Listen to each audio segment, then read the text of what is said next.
वो देश कभी झुकता नहीं जिसकी जवानी जगती है, जिसके सपनों में ही नई सुबह की आग होती है। Greetings my dear brothers and sisters of incredible India.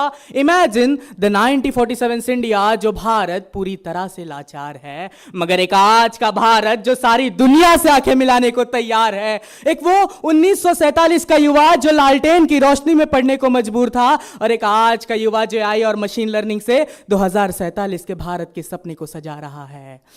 एक वो 1947 का बजट जिसमें युवा अपने लिए अवसर ढूंढा करते थे, मगर एक आज का बजट जिसे पूरे विश्वास के साथ यूथ ड्राइवन बजट कहा जा रहा है। एक वो 1975 वाला दौर जब आवाज उठाने पर नागरिकों को जेल भेज दिया जाता था, मगर एक आज का भारत जिसमें एक 17 साल के बच्चे के विचार को भी विकसित भारत यंग लीडर्स डायलॉग के माध्यम से नीतियों और बजट में शामिल किया जा रहा है। महोदय, आज हमारा भारत 5 ट्रिलियन इकोनॉमी बनने को खड़ा है, लेकिन क्या हमने उस व्यक्ति के बारे में सोचा जो हर सुबह हमारे घरों का कचरा उठाते हैं ताकि हमारा शहर साफ रह सके? जिस समाज ने उसे लंबे समय तक सिर्फ कचरा उठाने वाला समझा, आज यूनियन बजट 2026 ने उसे ग्रीन वॉरियर और सर्कुलर इकोनॉमी का असली हीरो माना है। क्योंकि हमारा विकसित राष्ट्र तब होगा जब देश का युवा कचरे को कचरा न समझकर वेस्ट टू वेल्थ का नेतृत्व करेगा।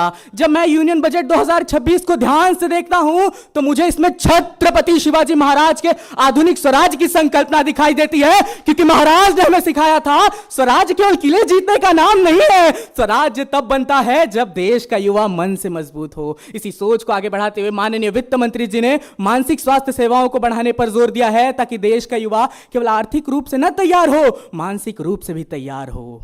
महोदय, कल्पना कीजिए उस विकसित भारत की जहां आज तक दुनिया के युवा और इनोवेटर्स नासा की ओर रुख करते थे, लेकिन अब वे भारत के इनोवेशन हब्स की ओर रुख कर रहे होंगे, क्योंकि अब भारत का सेमीकंडक्टर इकोसिस्टम दुनिया के हर मशीन की धड़कन बन चुका होगा। और जब हमारे इसरो का रॉकेट आसमान की ओर उड़ेगा ना, तो उसमें लगी सबसे छोटी पिन से लेकर क्रायोनिक इंजन तक हर पार्ट पर एक ही नाम चमक रहा होगा, मेड इन इंडिया। और उस भविष्य की नींव आज के यूनियन बजट 2026 से रखी जा रही है, जो केवल नंबरों या आंकड़ों का संग्रह नहीं है, बल्कि मेरे देश के 37 करोड़ युवाओं की वह संकल्पना है जो निर्माण करेगी उस भारत का, जो निर्माण करेगी उस विकसित भारत 2047 का। इसी के साथ अपने शब्दों को विराम दूंगा। जय हिंद, जय भारत, जय मां भारती, जय विकसित भारत।